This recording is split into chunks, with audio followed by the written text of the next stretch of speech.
Hai, sekarang aku Aina. Tapi itu bukan nama asliku. Dan alasan kenapa aku sembunyi itu karena kesalahanku. Hanya karena aku mau viral. Biar aku mulai dari awal. Ibuku itu istri pinggir kota yang sempurna. Ibu membesarkan aku dan adikku yang berumur 3 tahun masak dan bersih-bersih. Ayahku pasangan yang sempurna, berpakaian membosankan dan kerja lembur. Aku nggak tahu pasti ayahku kerja di mana. Pas presentasi sekolah dan ke teman-temanku, dia memperkenalkan diri sebagai pegawai pemerintah biasa. Aku tanya ibuku beberapa kali, apa dia kriminal?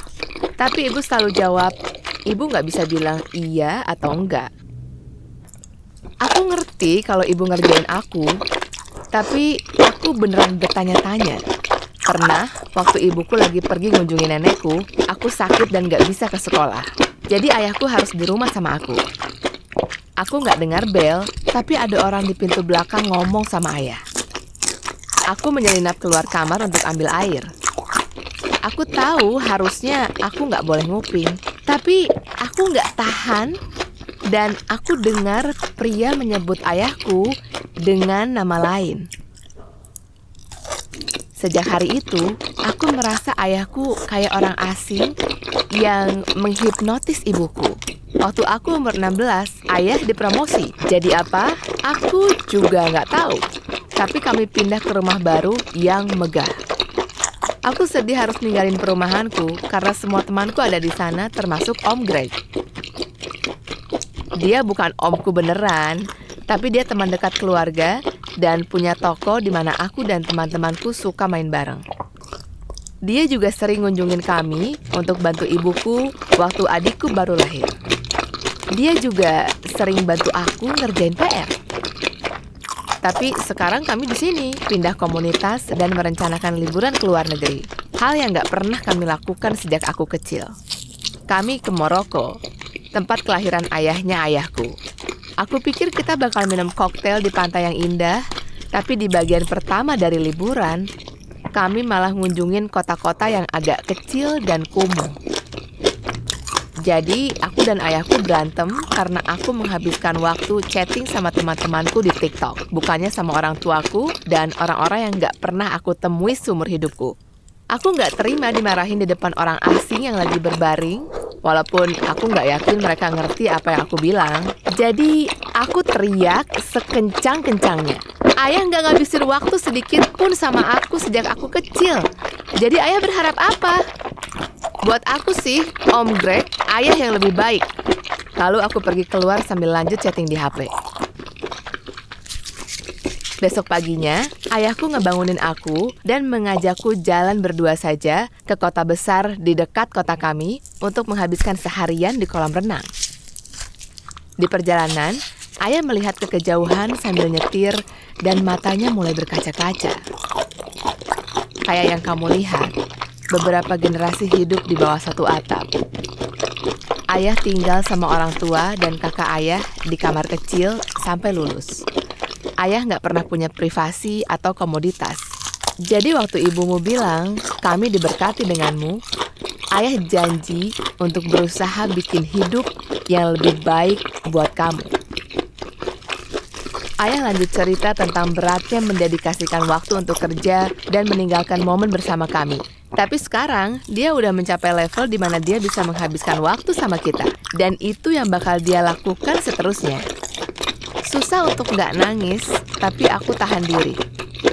Ngelihat HP bakal membantu, tapi karena buru-buru, aku lupa bawa. Kami pergi ke kolam renang. Tapi aku nggak kaget lagi. Ayah dapat telepon di HP rahasia barunya. Dia meninggalkan HP pribadinya ke aku dan menjauh untuk ngomong. Kayak biasa. Tapi wajah ayah berubah. Dia mengangguk beberapa kali dan mengakhiri teleponnya. Aku udah tahu kami nggak jadi main karena sesuatu yang lebih penting.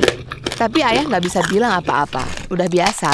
Ayah minta maaf beberapa kali dan bilang kalau ini bakal bentar banget. Aku mau ngamuk kalau ini kelamaan. Tapi nantinya aku berubah pikiran. Tempat yang kami datangi itu dihiasi dengan indah dan kami disambut oleh pelayan. Ayahku ada di daftar tamu. Waktu kami masuk, aku sadar kalau ini kawinan. Dan bukan kawinan biasa, tapi artis pada berkeliaran di sana. Ayah bilang dia harus ketemu orang, jadi aku harus cari kesibukan sendiri. Itulah kenapa dia ninggalin HP-nya padaku, dan aku bisa main game. Waktu ayah ngomong, aku sibuk lihat-lihat dan mengangguk. Waktu ayah pergi, aku langsung download TikTok di HP-nya, dan aku siap merekam materi mantap untuk profilku. Lalu aku lihat pengantin prianya, kulitnya hitam dan dia orang paling seksi yang pernah ada. Aku tercengang, tapi aku kumpulin nyawaku dan mulai rekam acara dansanya. Aku didatangin pelayan yang minta aku hapus videonya dan melarang aku merekam acara karena foto resmi bakal dikirim ke seluruh tamu. Aku tetap santai dan bilang kalau aku cuma ngezoom karena aku lupa kacamataku. Dan aku tunjukin dia kalau nggak ada video di galeri HP. Karena itu udah aku post online. Dan itulah saatnya semua jadi berantakan. Besoknya ayahku dapat telepon di HP kantor waktu makan siang. Dan ayah jalan keluar untuk ngangkat. Dia buru-buru masuk, ambil HP pribadinya. Dia keluarin SIM cardnya dan dia masuk kamar. Dia balik setengah jam kemudian dan menatapku dengan marah. Dia menghela nafas dan balik ke kamar. Pada saat itu, aku nggak ngerti ada apa. Aku menjauhinya di akhir pekan itu. Beberapa hari kemudian, videoku trending karena aku merekam pernikahan artis. Aku nggak sadar kalau aku nggak sengaja rekam ayahku di latar belakang sedang menerima amplop dari orang lain. Tapi bos ayah sadar. Ayahku marah besar. Dia bilang aku harus kasih dia password akun TikTok aku saat itu juga. Aku nggak pernah lihat ayah semarah itu, jadi aku nggak protes. Setelah telepon sama bosnya, ayah balik. Dia minta maaf karena kelakuannya dan menjelaskan kalau HP-nya terekspos lewat aplikasi backdoor untuk mengumpulkan informasi. Aplikasinya? TikTok. Jelas, ayah tahu kalau aku yang menginstalnya. Jadi, ayah harus melaporkannya. Di jam yang sama, videoku dihapus dan akunku ditutup. Hilang sudah ketenaran 15 menitku. Tapi yang terjadi selanjutnya itu jauh lebih parah. Dan ini terjadi cepat banget. Liburannya harus selesai lebih cepat, ayahku disuruh ke kantor. Beberapa hari kemudian, ayahku mengumpulkan kami di ruang tamu dan bilang kalau ayah kehilangan pekerjaannya, yang artinya kita nggak bisa hidup mewah lagi. Selain itu, dia dan keluarga kami bisa jadi target balas dendam. Jadi kami punya pilihan untuk bikin identitas rahasia. Ibuku menggelengkan kepalanya. Aku kaget. Aku nggak tahu siapa ayahku sebenarnya dan apa pekerjaan dia. Ayah menyuruhku duduk dan bilang aku bisa tanya apapun karena setidaknya aku berhak dapat itu. Aku cuma tanya apa aku bikin dia kehilangan pekerjaannya. Ayah jelasin kalau sebuah aset berharga terbongkar karena video itu. Dan ayahku melanggar protokol karena membawa aku ke misi rahasia. Ayah menenangkanku bilang kalau itu salah dia, bukan salahku. Dan sekarang satu-satunya kekhawatiran ayah adalah keselamatan keluarga. Tapi kayaknya ibu membayangkan hidup yang berbeda. Dan ini titik puncaknya. Ibu bilang ibu nggak akan ganti nama belakangnya cuma untuk keselamatan. Tapi ibu mau ganti nama belakang untuk jadi istri Om Greg. Ternyata adikku itu cuma adik tiri aku. Itu jelas info yang berlebihan untuk aku di saat itu. Beberapa minggu kemudian, aku masih nggak fokus, masih nggak percaya apa yang terjadi. Ayahku terus bilang kalau semua akan baik-baik aja dan yang perlu aku lakukan adalah memikirkan apa yang aku mau. Walaupun dia bilang itu berjuta kali, aku masih merasa bertanggung jawab atas pecahnya keluargaku. Jadi aku tinggal sama ayahku. Kami ganti nama. Sekarang aku bantu ayah mengurus toko kecil. Aku nggak menghabiskan banyak waktu di sosmed lagi karena aku suka main sama ayahku.